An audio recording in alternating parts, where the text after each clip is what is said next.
Farming life in another world के episode 3 में हम लोग देखते हैं हिराको सोकर उठ चुका है और वो अब स्ट्रेचिंग कर रहा होता है। तभी लू भी वहां पर आ जाती है। लू को देखकर हिराको कहने लगता है कि जब से लू मेरे पास आई है वो मेरे काफी सारे कामों में हेल्प करा रही है। जैसे लू ने टॉयलेट के अंदर अपने बेसिक मैजिक से लाइट लगा दी है और अब अगले सीन में हम लोग देखते हैं वो लोग खाना खा रहे होते हैं। लू हिराको से कहने लगती है कि क्या तुम खाने के अंदर नमक नहीं डालते हो, जिस पर हिराको कहते हैं मेरे पास नमक है ही नहीं, मैं काफी समय से उसे ढूंढने की कोशिश कर रहा हूँ लेकिन मुझे नमक मिल ही नहीं रहा है। ये सुनकर लू काफी कंफ्यूज लगती है। वो हिराको को बताती ये तो रहा नमक। वो उसे कहती है नमक ही है, हम इसे डिजोल्व करके उसके बाद इसे बॉईल करके इसे नमक निकाल सकते हैं। क्या तुमने खोते टाइम ये नोटिस नहीं किया था कि ये नमक है? ये सुनकर हिराको काफी ज्यादा अजीब फेस बनाने लगता है। और अब सीन वापस से प्रेजेंट का आता है। लू हिराको को गुड मॉर्निंग कहती है और कहते हैं आज हम लोग क्या करने वाले हैं। तो हिराको कहता है कि मैं सोच रहा कि मैं फ्रूट ट्री को देखा हूँ कि वो कैसे ग्रो कर रहे हैं। तो लू कहती है ठीक है, मैं पहले नहा लेती हूँ, उसके बाद हम लोग वहीं पर चलेंगे। जिसके बाद हम लोग देखते वो वहां पर आ जाते हैं। लू कहने लगती है कि क्या तुमने इन प्लांट्स को यहाँ पर उगा दिया है? तो हिराको कहते हैं हाँ, इनको थोड़ा और टाइम चाहिए ग्रो होने के लिए, क्योंकि इस बार मैंने ऑरेंजेस और पीचेस को उगाने का ट्राई किया है और शायद से उसके बाद मैं अखरोट उगाने का ट्राई कर सकता हूँ। ये सुनकर लू कहती है कि मैं इन सब चीजों के उगने का वेट नहीं कर पा रही हूँ।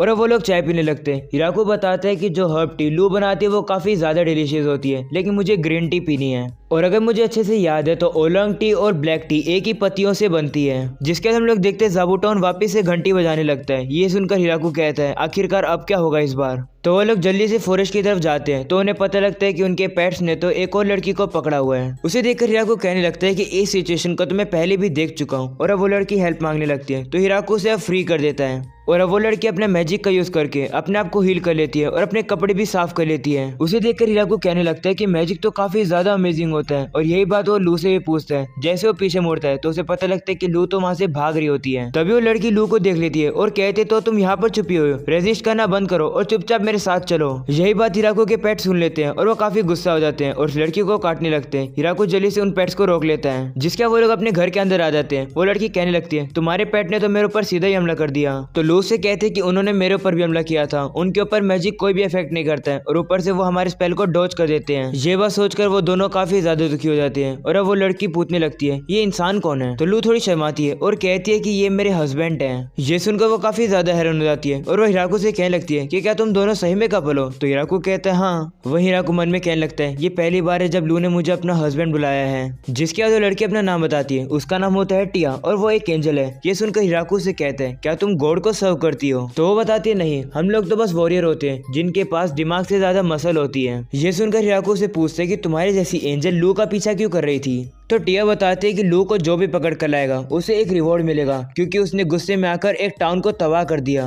तो हिराको लू से कहते हैं क्या तुमने सही में टाउन को डिस्ट्रॉय कर दिया? तो लू कहते हैं वो उन नोबल्स की गलती है, वो मुझसे जबरदस्ती मेडिसिन और ड्रग्स बनवा रहे थे, वो मेरा दिमाग खराब करे जा रहे थे, इसलिए मैंने उन्हें थोड़ा सा सबक सिखा दिया। ये सुनकर टिया लू से कहती है छोटा सा सबक? तुम रात भर बैठकर रिसर्च करती हो अजीबोगरीब मेडिसिन बनाने के लिए और जब भी तुम्हें कोई परेशान करता है तुम सारी चीजें उड़ा देती हो। तो लू कहती है वो तो सिर्फ एक एक्सीडेंट था, लेकिन मुझे भी लग रहा है मैंने कुछ ज्यादा ही कर दिया था। और अब लू बताती है कि वो टिया ही थी जिससे बचकर मैं भाग रही थी और अचानक से मैं यहाँ पर आ गई थी, क्योंकि आफ्टर ऑल वो मुझसे थोड़ी सी ज्यादा स्ट्रॉन्ग है। ये सुनकर टिया लू से कहती है क्या तुम चेंज हो गई हो, क्योंकि तुम कभी भी ऐसी टाइप की पर्सन नहीं थी जो कि अपनी कमजोरी को एक्सेप्ट कर ले। तो लू कहते हैं कि मुझे तब पता चला था कि मैं कमजोर हूँ जब मैं इन सारे पेट्स से लड़ी थी। जिसके बाद लू टिया से कहती है इन सब बातों को छोड़ो, क्यों ना तुम हमारे साथ यहीं पर रहो, चलो मैं तुम्हें सबसे पहले क्रॉफील्ड दिखाती हूँ और भी ज्यादा चीजें दिखाती हूँ। ये सुनकर टिया कहती है ठीक है चलो दिखा दो।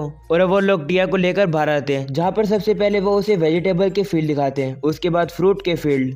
और अब लू ज़ाबूटोन को इंट्रोड्यूस करती है। उसे देखकर टिया काफी ज्यादा घबरा जाती है और बेहोश होकर नीचे गिर जाती है। ये देखकर हिराको कहता है लगता है टिया को स्पाइडर पसंद नहीं है। वहीं लू टिया से कहती है कि हम कुछ सब्जियों को काटने जा रहे हैं, जल्दी से हमारे साथ चलो। और अब वो लोग वहाँ पर आ जाते हैं। हिराको टिया से कहने लगता है मुझे कुछ लोगों की जरूरत थी, अब तुम आ गए हो तो हमारी काफी ज्यादा हेल्प हो जाएगी। ये सुनकर टिया कहती है एक सेकंड, क्या तुम उसे खेती बाड़ी कराने वाले हो? तो लू से कहती है हाँ। ऐसा बोलने के बाद वो उसे अपने साथ ले जाती है। जिसके बाद हम लोग देखते हैं हिराको कुछ कैबेज को काट देता है और अब वो टिया से कहता है ये ट्राई करके देखो। टिया भी एक ही बारी में कैबेज को निकाल देती है और कहती है तो काफी भारी है। तो हिराको से कहता है क्या तुम इसे खाना चाहोगी? जिसके बाद हम लोग देखते हैं हिराको उन कैबेज की लीफ को निकालकर उन्हें धोकर उनके ऊपर नमक लगाकर उसको टिया को दे देता है। तो टिया भी उसे खाती है, उसे वो काफी ज्यादा टेस्टी लगता है। वो कहने लगती है कि ताजी सब्जियों का टेस्ट तो सही में काफी अच्छा होता है। तो हिराको कहता है हाँ, अगर तुम उन सब्जियों को खुद से उगाओगे तो वो और भी ज्यादा टेस्टी लगते हैं। और अब शाम को हम लोग देखते हैं टिया भी उन लोग की हार्वेस्टिंग कराने में काफी ज्यादा हेल्प करती है, जिसके बाद वो लोग एक जगह पर खड़े होते हैं तो लू और टिया अपने मैजिक को यूज करके अपने कपड़ों को सही कर लेते हैं। ये देखकर हिराकू कहता है काश ये मैं भी कर पाता।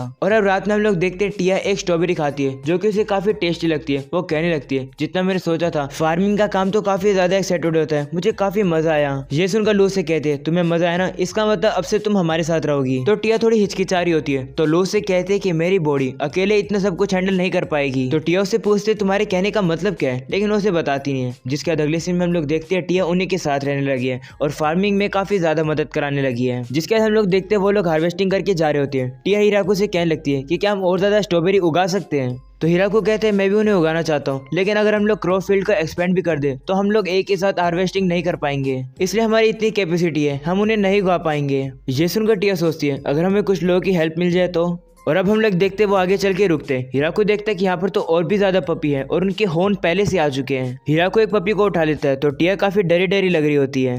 हिराकू बताने लगता है कि अब कुरो और यूकी की फैमिली काफी ज्यादा बड़ी हो चुकी है और ये पपीज भी एक दिन बड़े होकर अपने लिए पार्टनर लेकर आएंगे, लेकिन इनके लिए तो हट में जगह ही नहीं रह रही है। और अब हिराकू डिसाइड करता है कि वो अपने डॉग्स के लिए एक डॉग एरिया अलग से बनाएगा। और अब अगले सीन में हम लोग देखते हैं हिराकू ने उस एरिया में उन डॉग्स के लिए काफी अच्छा सा घर बना दिया है। और अभी तक हिराकू ने आगे के पपीज के नाम डिसाइड नहीं करे हैं क्योंकि पपी इतने ज्यादा हो चुके हैं। वही हिराकू देखता है कि ज़ाबूटोन के बच्चे भी अब अपनी जर्नी पर निकल चुके हैं। तभी टिया हिराकू के पास आती है और कहते हैं मैं थोड़े समय के लिए जा रही हूँ। तो हिराकू डर जाता है और कहते हैं कि क्या तुम हमेशा के लिए जा रही हो, जिस पर वो कहते हैं नहीं मैं थोड़ी देर में वापस आ जाऊंगी। ऐसा बोलने के बाद वो हवा में उड़ जाती है। जिसके बाद थोड़े दिन बीत जाते हैं और अब टिया वापस आती है और वो अपने साथ काफी सारी लड़कियां एल्फ को लेकर आती है। सभी के नाम ली से शुरू होते हैं क्योंकि वो लोग एक दूसरे से रिलेटेड है और वो लोग टिया के सजेशन को सुनकर यहाँ पर रहने आए हैं। वो लोग हिराकू से पूछने लगते हैं क्या हम लोग यहाँ पर रह सकते हैं। तो हिराकू थोड़ा कंफ्यूज लगता है तो टिया उसे बताते हैं कि सच्चाई ये है कि इन सभी के साथ एक काफी बुरी दुर्घटना हुई थी। वो बताते हैं कि ये लोग नॉर्थ से थोड़ा दूर एक विलेज में रहा करते थे, लेकिन ह्यूमंस की वॉर के कारण ये लोग काफी ज्यादा खत्म हो गए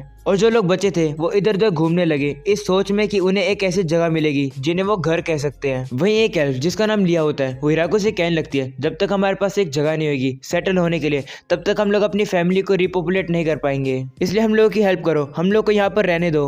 वही टिया हिराकू को कहने लगती है कि तुम इन लोगों पर भरोसा कर सकते हो, ये काफी ज्यादा एक्सीलेंट वर्कर होते हैं। वही लू भी कहने लगते है कि मैंने भी सुना है कि ये एल्फ काफी ज्यादा टैलेंटेड होते हैं और ये लोग वैसे भी कितने ज्यादा यंग हैं। वहीं पर लिया कहने लगते हैं कि मैं यहाँ पर सबसे बड़ी हूँ, मैं सिर्फ 400 साल से ज्यादा की हूँ। वही दूसरी एल्फ कहते हैं कि मैं सबसे छोटी हूँ और मैं 300 साल की हूँ। ये सुनकर हिराकू काफी ज्यादा हैरान हो जाता है।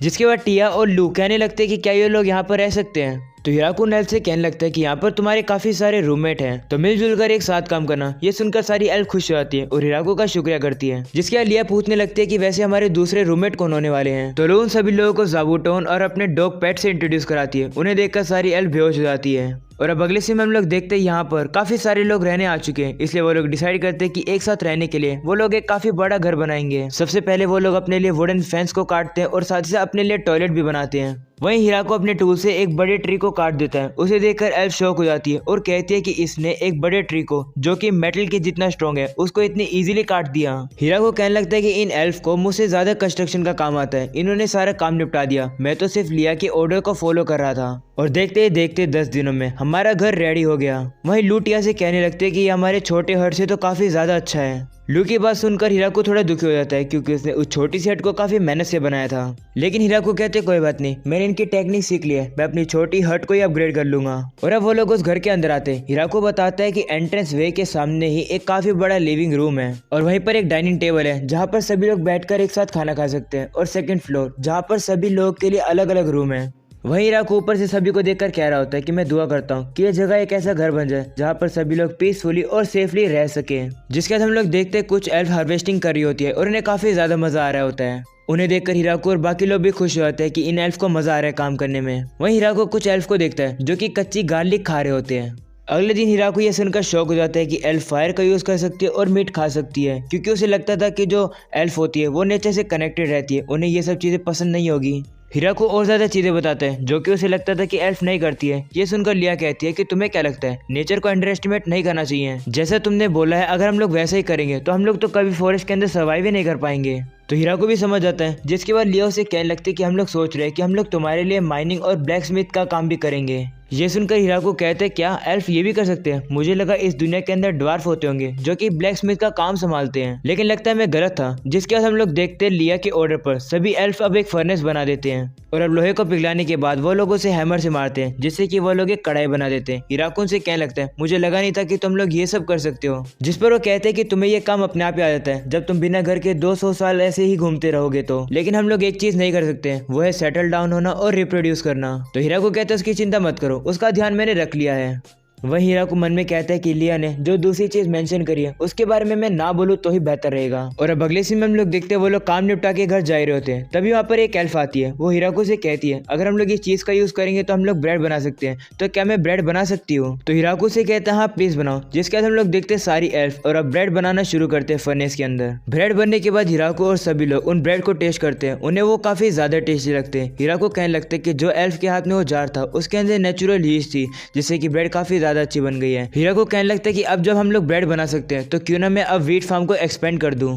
तभी हिराको लू से कहने लगता है कि मैं थोड़ा लेट पूछ रहा हूँ, लेकिन मैं तुमसे ये पूछना चाहता हूँ कि जो ये जगह पर हम लोग काम कर रहे हैं क्या ये जगह किसी को बिलोंग करती है, यानी कि यहाँ का कोई ओनर है क्या?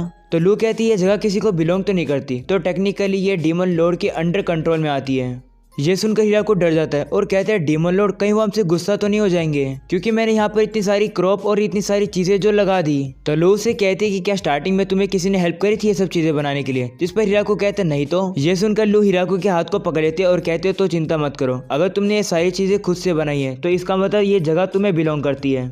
ये सुनकर हिराको थोड़ा रिलीफ फील करता है और अब वो थोड़ा खुश हो जाता है। और अब अगले सीन में हम लोग देखते हैं टिया को जो कि कह रही होते हैं कि हिराको काफी ज्यादा सरप्राइजेस से भरा हुआ है। सबसे पहले तो उसने इन्फर्नो वुल्फ को टेम किया और फिर एक डीमन स्पाइडर को, उसे तो इस वर्ल्ड के नॉलेज के बारे में भी नहीं पता है। ये सुनकर लिया कहती है हाँ तुम सही कह रहे हो, वो मुझसे कह रहा था कि एल्फ जो होती है वो फायर का यूज नहीं करती है और मीट भी नहीं खाती है। वो लोग हिराको को थोड़ा अजीब सोचने लगते हैं लेकिन वो बाद में इस बात को इग्नोर कर देते हैं। वहीं हम लोग हिराको को देखते हैं जो कि अपने कमरे में बैठकर एक कप को बना रहा होता है। तभी उसे याद आता है कि हाँ मैंने तो वाटर वे का रास्ता बीच में छोड़ दिया था, लेकिन कोई बात नहीं, मैं लिया और बाकी एल्फ की मदद लेकर उसे कल पूरा कर दूंगा। और इसी के साथ हो जाता है ये वाला एपिसोड खत्म। अगर आप लोगों को पसंद है तो लाइक करके जाना, चैनल को जरूर से सब्सक्राइब करना। मिलते हैं इसके नेक्स्ट एपिसोड में, तब तक के लिए पीस आउट।